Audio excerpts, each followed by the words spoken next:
안녕하세요. 금빈 라디오입니다. 오늘의 이야기는 가족 여행 속에서 묵묵히 밥하고 치우고 참아온 한 시어머니의 조용한 반란을 담았습니다. 그녀는 말없이 사라졌고 그제야 가족들은 그녀의 빈자리를 봤습니다. 가족 안의 외로움, 고요한 분노 그리고 터짐, 며느리의 말 한마디에 무너진 시어머니의 마음. 그동안 아무 말 없이 버텨온 어머니의 마음을 오늘 이야기 속에서 함께 들여다봐 주세요. 새벽 5시.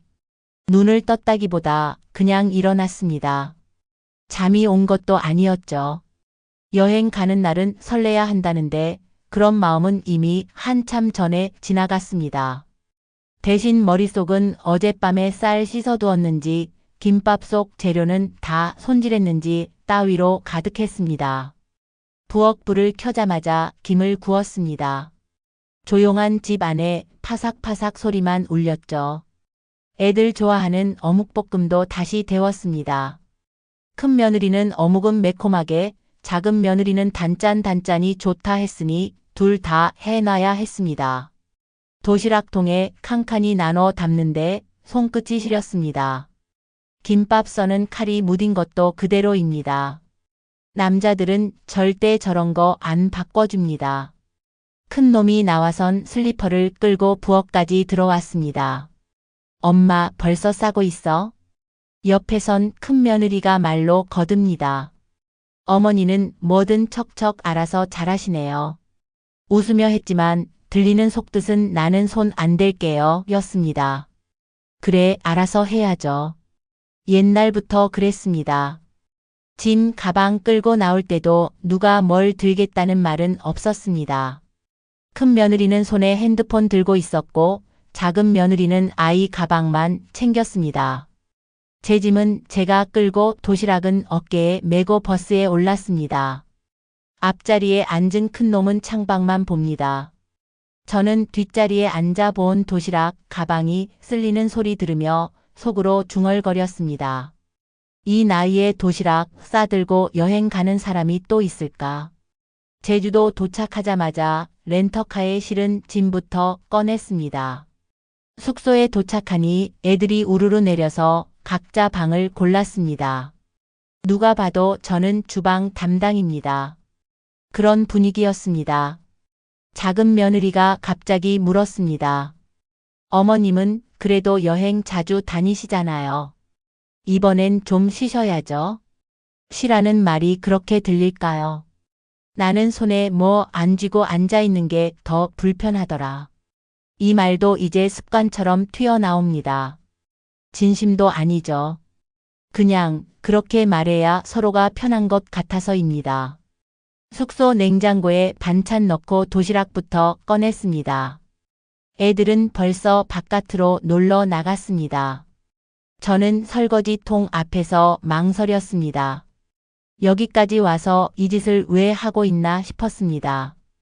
밤엔 다들 거실에서 웃고 떠들었습니다. 손주가 제 무릎에 앉아 놀길래 머리나 쓰다듬었습니다. 그때 큰 며느리가 툭 던졌습니다. 어머님은 체력 좋으셔서 다행이에요. 다행이라. 다행이라. 그 말을 오래 씹었습니다. 어디선가 마음속에서 무언가가 탁 하고 금이 가는 소리가 났습니다. 아무도 듣지 못한 그 소리를 저는 똑똑히 들었습니다. 도착한 첫날 저녁 밥을 차린 건 물론이고 애들 밥 챙기고 난 뒤에도 아무도 일어서는 사람이 없었습니다. 식탁에 붙박이처럼 앉아 수박을 썰고 있는데 큰 며느리가 피곤하단 표정으로 말했습니다. 어머님, 저는 애들 씻기고 올게요. 말은 씻기고 온다였지만 안방에 들어가면 그대로 누울 사람입니다. 작은 며느리는 거실 소파에 앉아 팔짱을 낀 채 웃고 있었습니다. 오늘 하루 종일 걸었더니 다리가 너무 아프네요. 작은 아들은 게임기를 켜고 있었고 큰 놈은 휴대폰으로 뉴스를 본다면서 고개를 들지도 않았습니다. 저는 쌓인 그릇을 들고 주방으로 갔습니다. 아무 말도 안 했습니다. 아무도 도와줄 생각이 없다는 걸 너무 잘 알고 있었으니까요. 이 집안에서 저는 그저 움직이는 손 하나였습니다. 쉬러 온 여행이 아니었습니다. 장소만 바뀐 집살림, 이름만 가족 여행일 뿐이었습니다. 설거지를 다 끝내고 나니 거실에서 깔깔거리는 웃음소리가 들렸습니다. TV에 나오는 예능 프로그램을 보며 애들이 웃고 있었고 그 옆에서 작은 며느리는 남편 팔에 기대 누워 있었습니다. 큰 며느리는 손주들을 무릎에 앉히고 과자를 나눠주고 있었고요. 근데 그런 웃음소리 사이로 들려온 말이 제 귀에 콕 박혔습니다. 어머님은 진짜 슈퍼우먼이세요. 여기 와서도 기운이 넘치시네요. 큰 며느리였습니다. 그 말에 저는 잠시 손에 들고 있던 물수건을 멈췄습니다. 그게 칭찬처럼 들릴 수 있다는 걸 모르는 건 아닙니다. 근데 말이죠. 사람이 진짜 힘들 땐 그 한마디가 칭찬이 아니라 강요로 들립니다. 계속 그렇게 해달라는 말로 들린다는 거 아마 몰랐겠죠. 그날 밤 아이들 재우고 방으로 들어가면서 작은 며느리가 했던 말도 머릿속에 맴돌았습니다. 어머님은 은근히 성격이 좋으세요. 피곤한 티를 안 내시니까요. 그래, 피곤한 티를 못 내는 거지. 안 나는 게 아니라. 방에 들어와 불을 끄고 누웠지만 금세 잠이 들지 않았습니다. 옆에 누운 사람은 코까지 골며 자는데 저는 눈을 감을 수가 없었습니다. 몸은 천근만근인데 머릿속은 말똥말똥했습니다. 방 천장을 보고 누운 채로 속으로만 중얼거렸습니다. 나는 여기서 뭐 하는 사람이지? 창문 너머 바람 소리가 들렸습니다. 그 소리가 꼭 누가 제 귓가에서 속삭이는 것 같았습니다. 내일 아침도 내 몫이다. 다음 날 아침 평소보다 조금 늦게 일어났습니다. 일찍 일어나야지 생각은 했지만 몸이 말을 듣지 않았습니다. 이불 안에서 잠깐 눈을 감고 있었는데 문득 방문 너머에서 들리는 소리가 귀에 걸렸습니다. 어머님 아직 안 일어나셨어? 작은 며느리 목소리였습니다. 와, 신기하네. 어머님도 늦잠 주무시는 날이 있긴 하네. 뒤이어 터지는 웃음소리. 작은 아들 목소리도 섞여 있었습니다. 당연히 피곤하지. 어제 설거지 혼자 다 하셨잖아. 그 말에는 농담과 놀림과 약간의 비아냥이 섞여 있었습니다. 문틈 사이로 새어 나오는 그 웃음소리에 저는 이불을 걷고 일어났습니다. 주방으로 나가니 작은 며느리가 손에 커피잔을 들고 있었고 큰 며느리는 아이들 식판을 나르고 있었습니다. 저를 보자 작은 며느리가 말했습니다. 어머님 늦게 일어나셔서 깜짝 놀랐어요. 여행이니까 좀 쉬셔도 되죠 뭐. 표정은 환했지만 목소리 끝엔 묘한 여운이 있었습니다. 그 말이 꼭 이제야 좀 사람 같네 하는 식으로 들렸습니다. 아무 대꾸도 하지 않고 조용히 냄비를 꺼냈습니다. 된장국부터 다시 끓이려고 물을 올리는데 옆에서 큰 며느리가 덧붙였습니다. 어머님은 그래도 요즘 어르신들 중에 젊은 편이시잖아요. 유튜브 같은 거도 좀 배우시면 재밌을 텐데요. 그 말에 저는 국자를 들던 손을 잠깐 멈췄습니다. 요즘 어르신들, 내가 그렇게 늙어 보이는가? 그게 젊다는 건지 아니면 구식이라는 건지, 설마 나더러 유행이나 따라하란 건가? 이 나이에 그런 걸 배우면 뭐가 달라지나? 마음을 다잡고 국을 끓이며 혼잣말로 중얼거렸습니다. 나는 그런 거 몰라도 잘만 살았어. 근데 아무도 듣지 않았습니다. 아니, 듣고도 못 들은 척한 걸지도 모릅니다. 식탁에 앉아 밥을 먹는데 갑자기 작은 아들이 웃으며 말했습니다. 엄마, 오늘도 도시락 싸실 거야? 그 말에 작은 며느리가 장단을 맞췄습니다. 어머님 없으면 저희는 굶어야죠, 뭐. 식탁에 앉은 모두가 웃었습니다. 그 웃음 속에 나는 없었습니다. 나는 그냥 밥 해주는 사람, 일 잘하는 어르신, 은근히 젊은 시어머니일 뿐이었습니다. 가족이라는 단어는 왜 이리 저 혼자만 짊어지고 있는 걸까요? 밥 한 숟갈을 떠올리다 말고 숟가락을 조용히 내려놨습니다. 입맛이 뚝 떨어졌습니다. 무릎 아래에서 손주가 제 다리를 툭툭 치며 말했습니다. 할머니 젓가락 주세요. 그 말에 큰며느리가 웃으며 아이를 안으며 말했습니다. 할머니 말고 어머님이라 해야지.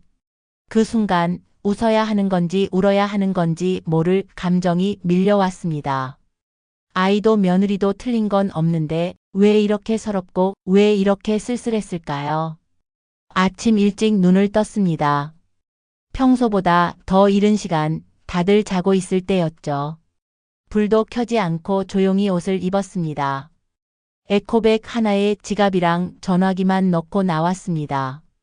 문을 닫을 때 딸깍 하는 소리가 너무 크게 울려 퍼진 듯해 순간 멈칫했지만 그래도 문을 닫았습니다. 숙소 앞 조그만 길을 따라 걸었습니다. 바람이 선선하게 볼을 때렸고 어제 끓여놓은 감정들이 서서히 식는 느낌이 들었습니다. 어딜 가야겠다는 목적은 없었습니다. 그냥 여기가 아닌 어딘가로 가고 싶었습니다. 걸음을 옮기다 보니 바닷가가 나왔습니다. 사람 하나 없이 고요한 해변에 앉았습니다.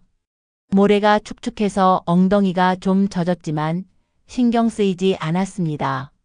멀리서 파도 소리가 들렸고 그 소리만으로도 속이 조금 풀리는 것 같았습니다. 바다를 멍하니 바라보다 중얼거렸습니다. 내가 여기서 뭐 하고 있는 걸까? 아무도 대답하지 않았지만 그 고요함이 오히려 위로가 됐습니다.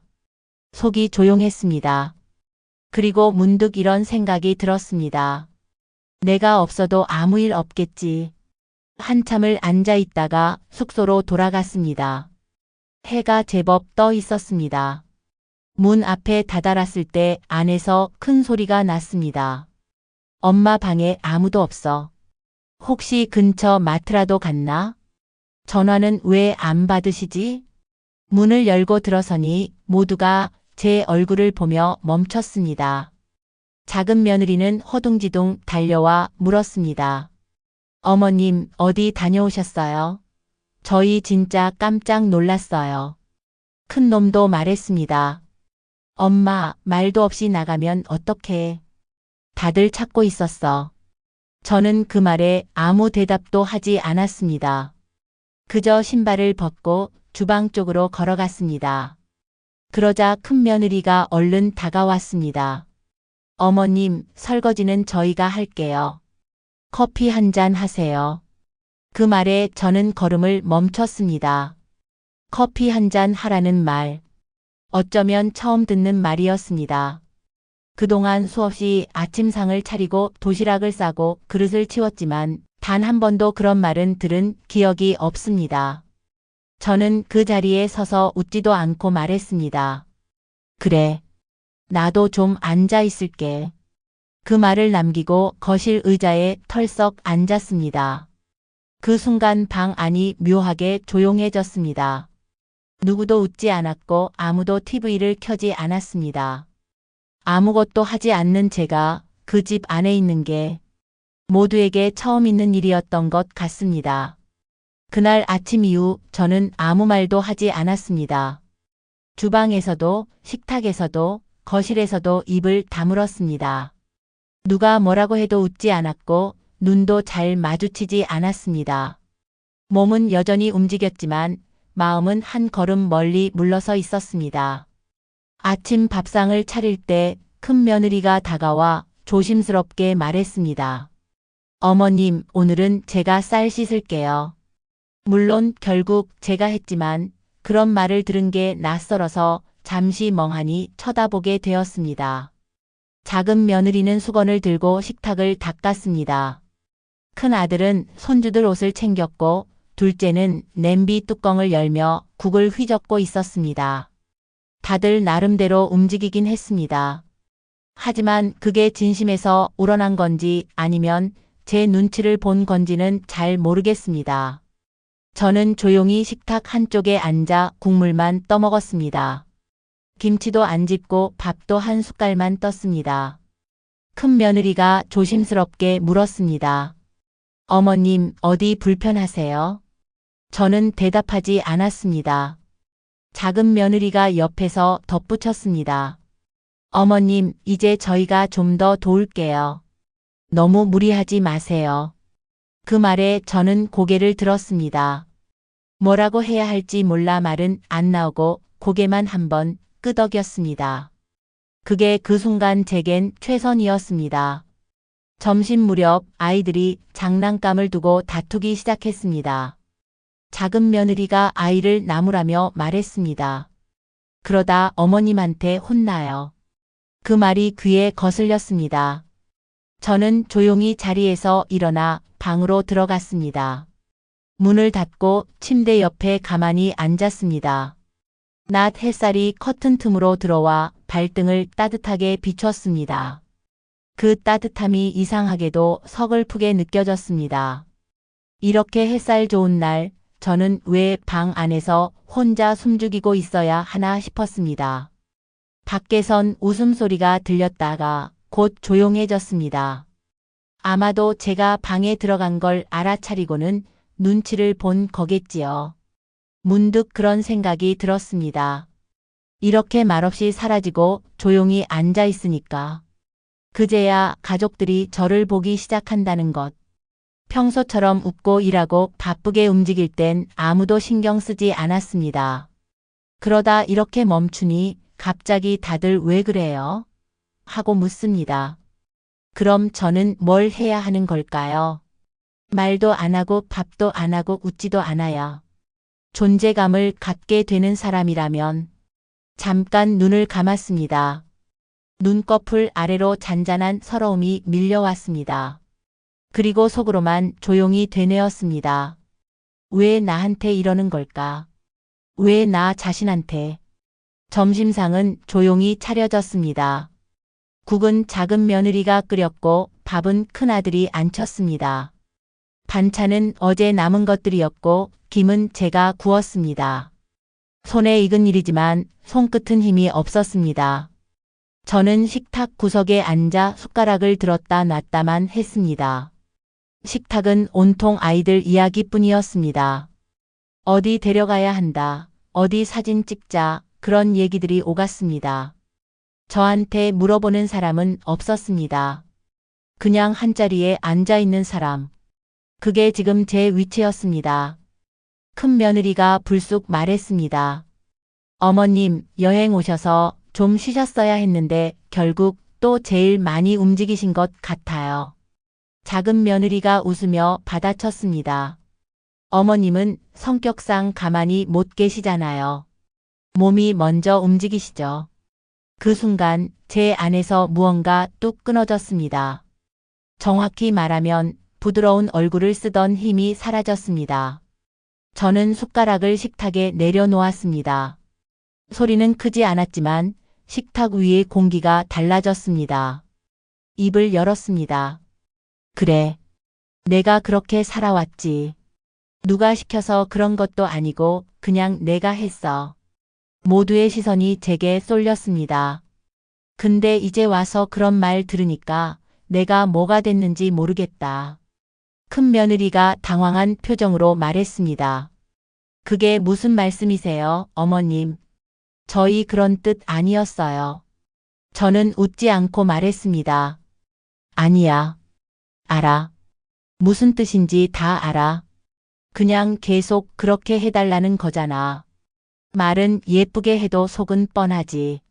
작은 며느리가 조심스럽게 입을 뗐습니다. 어머님, 혹시 저희가 뭐 잘못했나요? 그 말에 목소리가 조금 올라갔습니다. 잘못했냐고? 그래, 잘못한 거 없지. 근데 나는 왜 이렇게 서럽니다? 밥해도 고맙다는 말 한마디 없고 설거지해도 당연하다는 듯하고 말 한마디 던질 때마다 내가 늙은이 소리 듣는 기분인데 그걸 아무도 모르더라. 아무도 관심이 없더라. 큰아들이 급히 끼어들었습니다.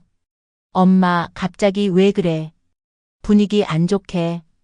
제가 그 말을 끊었습니다. 그래, 분위기. 나는 그 분위기 맞추느라 평생을 입 다물고 살았어. 남편 눈치, 아들 눈치, 며느리 눈치까지 보면서. 근데 이젠 더 못하겠더라. 나도 그냥 사람이고 싶어. 가족이고 싶어. 식탁 위에 정적이 흘렀습니다. 아무도 말하지 않았습니다. 손주 하나가 수저를 손에 쥐고 멍하니 절 쳐다보고 있었습니다. 저는 자리에서 일어나 말했습니다. 먹어. 밥 식겠다. 그리고 조용히 방으로 들어갔습니다. 문을 닫기 전 누군가 훌쩍이는 소리가 들렸습니다. 그 소리는 제 것이 아니었습니다. 식사 후 식탁은 아무도 정리하지 않았습니다. 모두가 눈치만 보고 있었습니다. 그날은 어쩐지 그릇에 묻은 밥풀보다 더 무거운 것들이 식탁 위에 남아 있었습니다. 방으로 들어와 누웠지만 마음이 쉬질 않았습니다. 문을 열고 나갈까 말까 고민하던 그때 노크 소리가 났습니다. 엄마, 저예요. 잠깐 들어가도 될까요? 큰 놈이었습니다. 문을 열자 조심스럽게 방 안으로 들어왔습니다. 낯빛은 잿빛이었고 손엔 컵 하나를 들고 있었습니다. 물 좀 드세요. 저는 조용히 고개를 끄덕였습니다. 우리는 한참을 말없이 앉아 있었습니다. 그 침묵이 길어질 즈음 아들이 먼저 말했습니다. 엄마, 아끼는 죄송했어요. 저희가 너무 무심했어요.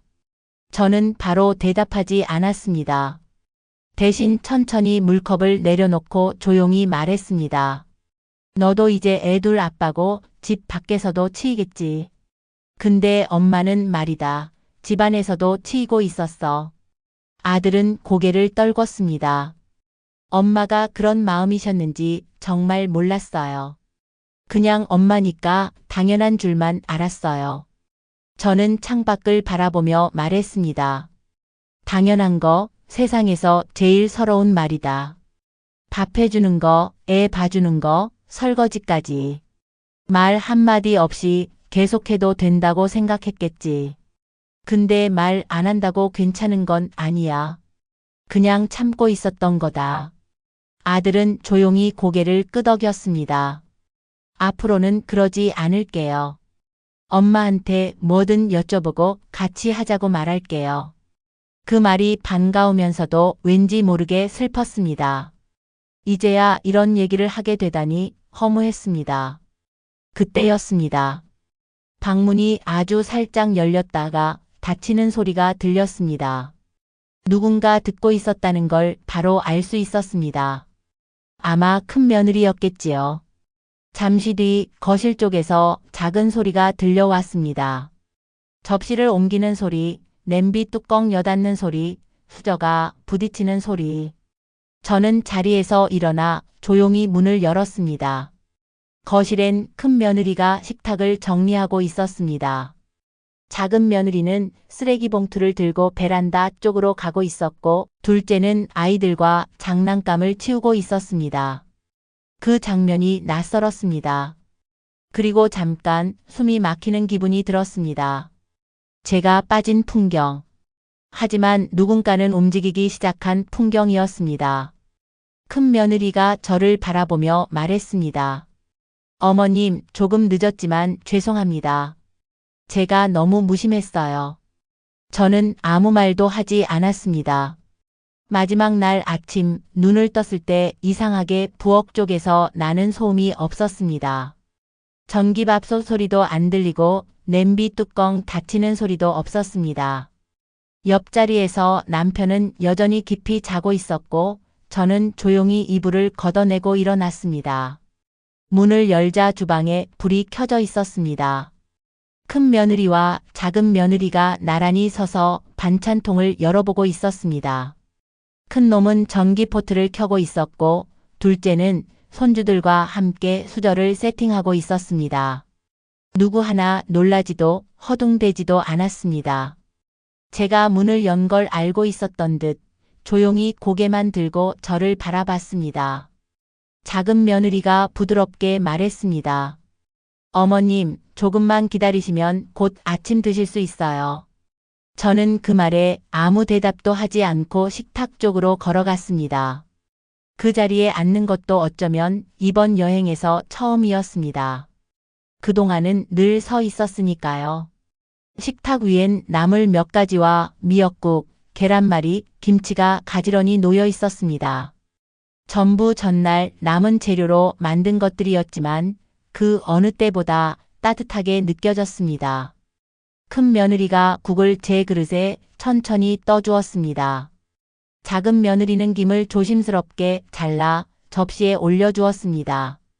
손주가 제 옆에 조심스럽게 앉으며 말했습니다. 할머니, 물 떠줘요.